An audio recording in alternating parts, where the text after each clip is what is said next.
հարցը սուղում եմ երկու բանախոսներին, էլ վաղը ապրիլի 24-ն է եւ պետական մակարդակով որևէ միջոցառում կազմակերպված չի հաշվի առնելով այն հանգամանքը, որ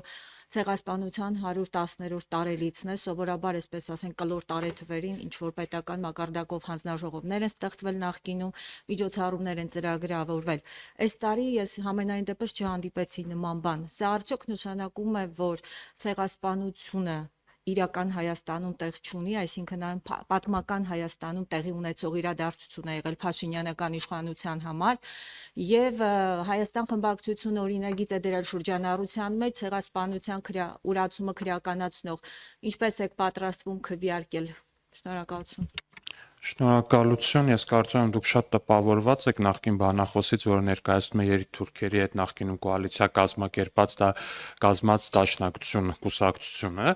ու ես կարծում եմ նախկին երիտթուրքերի նախկին կոալիցիոն գործընկերներից այդքան տենց տպավորվել պետք չի առհասարակ,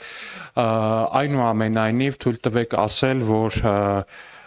իրական Հայաստանում ցեղասպանությունը տեղ պիտի չունենա առհասարակ Հայաստանում այլևս երբեք ցեղասպանություն պիտի չլինի,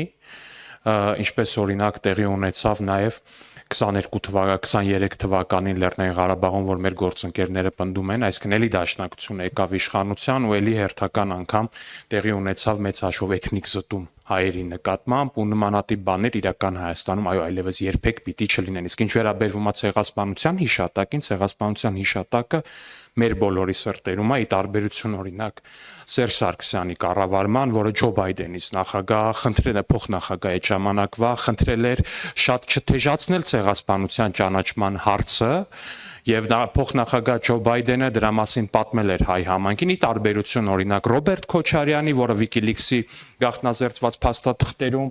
էլի ԱՄՆ նախագահներին տեղեկացրել էր, որ ինքը պատրաստ է, եթե Թուրքիայի հետ սահմանը բացվի, նախագահ Քոչարյանը պատրաստ է գնալ ԱՄՆ սենատում սենատորներին խնդրել, որպեսզի նրանք չճանաչեն հայոց ցեղասպանությունը, այսինքն մեծ հաշվով ցեղասպանության ուրացման քաղաքականություն վարած երկու քաղաքական ուժերը, Դաշնակցությունը ու Հանրապետականը, այսպես կարողացել են փոքրի շատ է ներազդել նաև ձեր վրա, որ դուք նմանատիպ հարց եք տալիս։ Մենք երբևիցե